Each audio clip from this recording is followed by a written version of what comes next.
రంగురంగుల ఉన్ని దారాలతో నిలువు మగ్గంపై చేత్తో తివాచీలు తయారు చేయడం ఓ అరుదైన కళ. ఈ వృత్తినే జీవనాధారం చేసుకున్న ఆ కళాకారుడు దాదాపు 50 ఏళ్ల పాటు ఈ కళను సంరక్షించాడు. ఆయన తదనంతరం తివాచీ కళను ఎవరు కొనసాగిస్తారని కలత చెందాడు. ఆయన మనోవేదనను గమనించిన అతని కుమార్తె నేనున్నానని తన తండ్రి చేనేత వృత్తిని భుజస్కంధాలపై ఎత్తుకుంది. తివాచీ తయారీలో అద్భుత ఫలితాలు సాధించడంతో పాటు 10 మందికి ఉపాధి కల్పిస్తోంది. 50 ఏళ్లుగా నిలువు మగ్గంపై తివాచీలు తయారు చేస్తూ చేతి వృత్తిని నమ్ముకున్న ఈ కళాకారుడు కంచ నరసింగరావు. వరంగల్ నగరంలోని ఉర్సు కరీమాబాద్ వీరి స్వస్థలం. 5 దశాబ్దాలుగా తివాచీలను తయారు చేసుకుంటూ కుటుంబాన్ని పోషిస్తున్నాడీ కళాకారుడు. మారుతున్న కాలానికి అనుగుణంగా ఎలక్ట్రానిక్ మిషన్లు రావడంతో తివాచీల తయారీ కథ ముగుస్తుందని బాధపడేవారు. కుటుంబ పోషణ కోసం తండ్రి పడుతున్న కష్టాన్ని చూసిన ఆయన కుమార్తె సమత తండ్రి వారసత్వాన్ని నిలబెట్టాలన్న బలమైన సంకల్పంతో ముందడుగు వేసింది.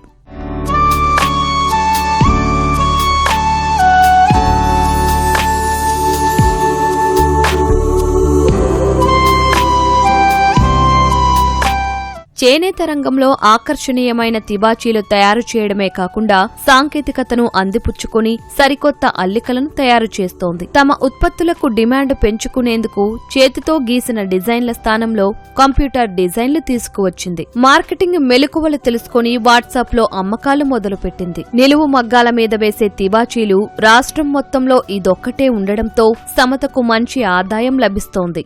మా కుటుంబం మొత్తం ఇదే కళను నమ్ముకొని జీవిస్తున్నాము. మేము 3 ఆడపిల్ల. మా నాన్నగారికి వారసులు లేనందున నేనే ఆయన వారసురాలిగా నిలబడి ఈ కళను బ్రతికించుకుంటున్నాను. ప్రస్తుతం నేను 50 మందికి ట్రైనింగ్ ఇచ్చాము. మేము నాబార్డు ఎం సువిధ ద్వారా ట్రైనింగ్ ఇచ్చాము. అందులో మాకు 10 మంది వచ్చేసి డైలీ వర్క్ చేయడానికి వస్తున్నారు. మా కుటుంబం ఆదాయము వాళ్ళకి స్టైఫెండ్ ఇవ్వంగా మా ఖర్చులన్నీ పోను.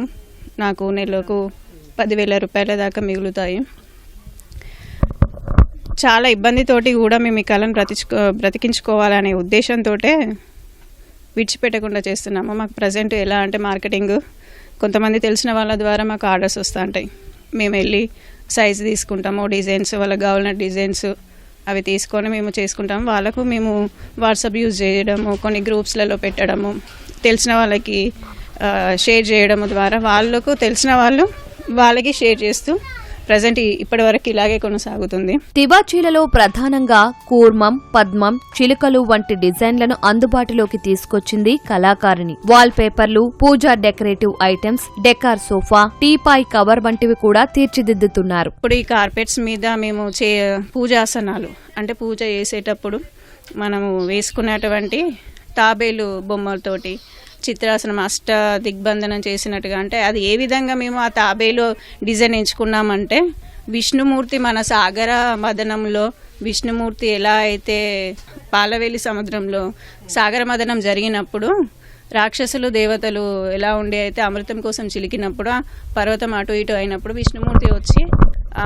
మత్స్యావతారి కూర్మావతారాన్ని ఎత్తి ఆ కొండను కాపాడినట్టుగా ఉండి అలాగే మనం పూజ చేసే టైంలో కూడా మనం చేసేటువంటి భక్తి ఆ విధంగా ఉండాలి అనేసి ఆ పర్పస్లో మేము ఆ తాబేలు డిజైన్ ఎంచుకోవడం జరిగింది. కార్పెట్ రంగంలో సమత పనితనాన్ని గుర్తించిన రాష్ట్ర ప్రభుత్వం గతేడాది ఉత్తమ పురస్కారంతో సత్కరించింది. Craft council of India Ramaiah excellence అవార్డులను సైతం అందుకుంది. తన వారసత్వాన్ని నిలబెట్టడమే కాకుండా చేనేత రంగంలో ప్రముఖులతో ప్రశంసలు పొందుతూ 10 మందికి ఉపాధి కల్పిస్తున్న కుమార్తెను చూసి తన తండ్రి మురిసిపోతున్నాడు. చేనేత తివాచీ కళను దూరం కాకుండా మరుగున పడకుండా వారసత్వంగానైనా నా బిడ్డ వచ్చి తర్వాత ఇది ఒక పని నేర్పుతాము, 10 సహకరిస్తామని చెప్పేసి వచ్చి పట్టుబట్టుతో దాని యొక్క తివాచీని మాకు కానీ ఇబ్బందిలో ఉన్నా కూడా కష్టసాధ్యమైన పనిని కూడా ఇష్టంగా తయారు చేసుకుంటూ మరి మాకు కొంచెం లోన్ సహకారం ప్రభుత్వం వారు లోన్ సహకరించాలి,